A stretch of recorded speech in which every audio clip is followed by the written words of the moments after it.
Olá, seja bem-vindo. Pesquisas indicam que os brasileiros estão mais pessimistas em relação ao futuro.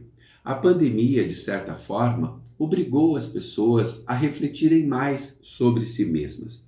Isso pode ter provocado essa sensação de vazio, essa falta de sentido. Este é o tema de hoje. Eu converso com o psicólogo Guilherme Falcão. Ele é especialista em psicologia clínica e logoterapia e fala conosco aqui de Curitiba. Tudo bem, Guilherme? Tudo bem, Nilson?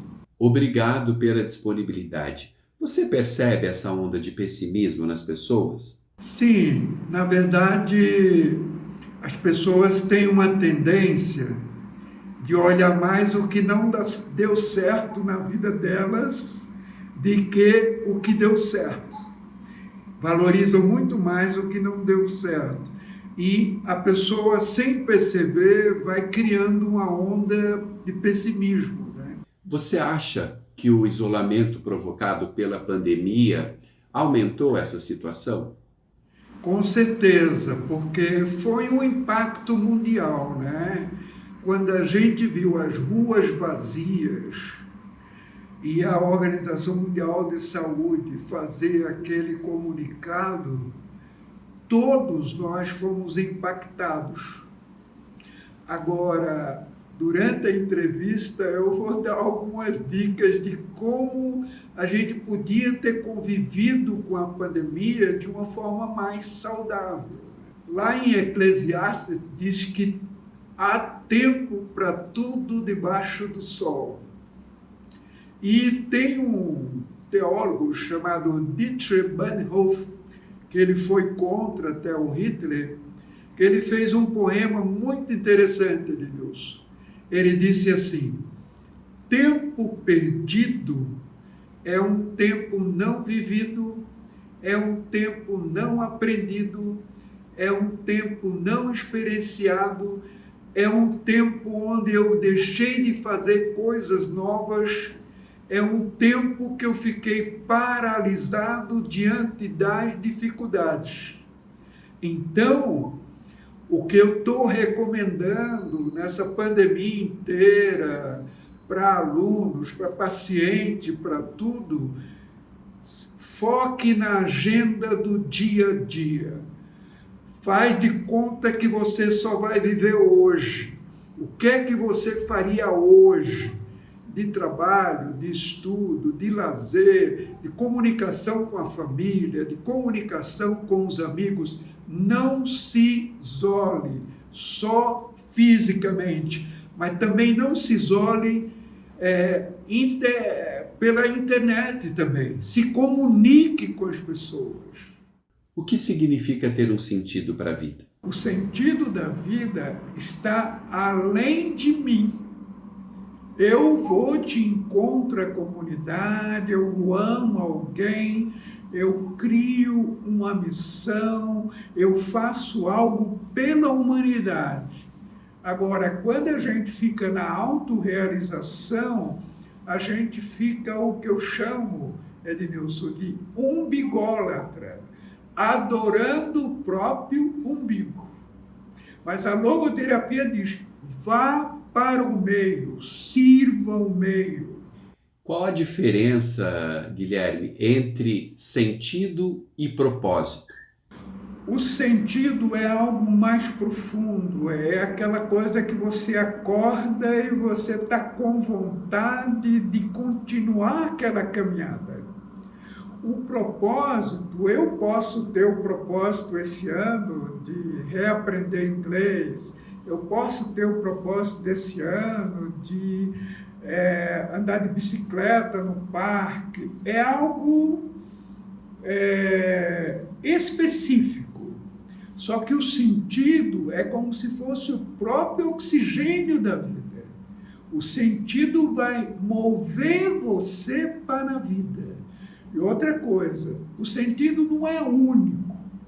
À medida, por exemplo, que eu encontro sentido como professor, eu vou encontrar sentido no relacionamento com os alunos, no relacionamento com os colegas, no gosto pela pesquisa, no gosto de descobrir coisas, de pesquisar coisas novas. Você vê quanta coisa surge quando a gente encontra um sentido para viver.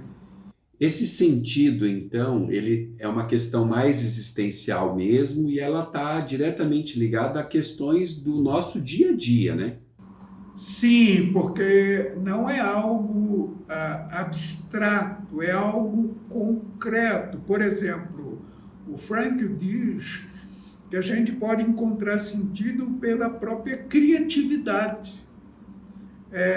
Eu acabei de atender uma paciente que ela estava há quase 20 anos no emprego, teve a coragem de pedir demissão, fez um teste em outra empresa e está empolgado porque vai começar algo novo, porque aqueles quase 20 anos já estava entrando na rotina, né? Essa falta de sentido, ela atinge pessoas de uma faixa etária mais específica ou não?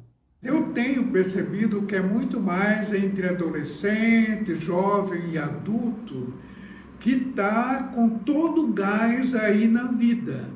Só que os adolescentes, os jovens principalmente, porque eles têm o Google, eles acham que sabem de tudo, que não precisam mais nada. E o adulto, ele tem que dar conta de 300 coisas ao mesmo tempo e ele não pode sentir que fracassou. Ele não pode sentir que não dá conta. É a tirania do urgente que a gente vive. Então, é preciso trabalhar com adolescente, com jovem, com adulto, que a vida precisa ter foco, mas ao mesmo tempo que tem foco, eu preciso de tempo para tudo. Em que momento a pessoa deve procurar ajuda? O Frankl explica que a quebra de tradições gerou um vazio existencial em muita gente. Porque a gente tinha na igreja algo infalível, tinha no Estado, tinha na cultura, tinha em vários lugares que a humanidade caminhava por aí. Mas a gente foi percebendo como foi ruindo todos esses valores, a quebra da tradição. O Frankl explica também a questão do conformismo, fazer o que todo mundo faz. Por que eu uso jeans? Eu não sei, porque todo mundo usa. Por que eu uso fone de ouvido direto? Não sei, porque todo mundo usa. Por que eu tenho que ter um iPhone de última geração? Porque é chique, é poderoso ter. Então, as pessoas elas passam a copiar comportamentos, mas elas mesmas não escolhem esses comportamentos. Elas mesmas não dizem, peraí, eu não gosto tanto de ficar me exibindo com iPhone, etc. Eu vou ser mais discreto. Então, isso são decisões, são escolhas que a pessoa pode fazer, mas como ela é conformista, ela prefere fazer o que todo mundo faz. E o Frankl diz a terceira coisa que gera esse vazio. Ele diz, o totalitarismo, fazer o que todo mundo quer que eu faça. Essa paciente que eu atendi, ela procurava agradar todo mundo. É impossível agradar todo mundo. Quando a gente agrada todo mundo, a gente desagrada todo mundo e a gente desagrada a gente mesmo. Então você vê que a logoterapia tem duas vertentes importantes. A liberdade como ser humano, o Frankl diz que a gente não é um ser condicionado, a gente é incondicionado, e a responsabilidade. Eu preciso ter a liberdade caminhando com a responsabilidade. Eu preciso ser responsável pelas minhas escolhas, pelas minhas decisões. E Ednilson, isso é uma coisa importante, porque há anos a gente culpa pai e mãe, a gente culpa a igreja, a gente culpa governo, a gente culpa tudo, mas cadê a nossa responsabilidade? Qual a diferença entre conformismo e resiliência? No conformismo, é como se eu fosse um papagaio de todo mundo. Na resiliência, eu vou além. Eu vou além não para agradar, eu vou além não para buscar poder, mas eu vou além das minhas forças. Por quê? Porque eu tenho sentido, eu tenho um alvo, eu tenho uma vida, eu tenho uma missão. Aí entra a resiliência, porque é tão confundido resiliência para ser um super profissional, um super isso, super aquilo. Não. Resiliência é eu confiar nas minhas possibilidades, na minha capacitação e eu enfrentar o que eu tenho que enfrentar. Como a logoterapia pode ajudar, então? A gente tem vários momentos, né? O que a gente diz, um momento de acolher a pessoa. Quando a pessoa chega, ela é acolhida, ela não é julgada. Segundo momento, ela não é enquadrada num diagnóstico e eu vou tratar a pessoa pelo diagnóstico. O Viktor Frankl até diz que o seguinte, mesmo que a pessoa tenha um diagnóstico psiquiátrico, ela precisa, acima de tudo, ser tratada como pessoa, com dignidade, com respeito.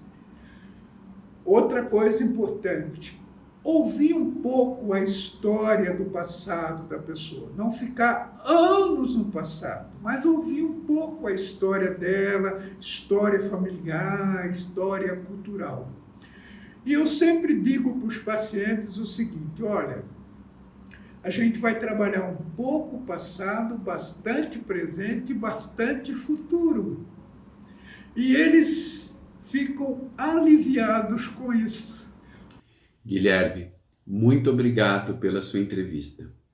Obrigada, Edmilson. Foi um prazer muito grande compartilhar com você e certamente vai se multiplicar esse vídeo, esse compartilhar e também compartilhar da logoterapia, que é a psicoterapia do sentido da vida. Um grande abraço. Obrigado e até o próximo vídeo.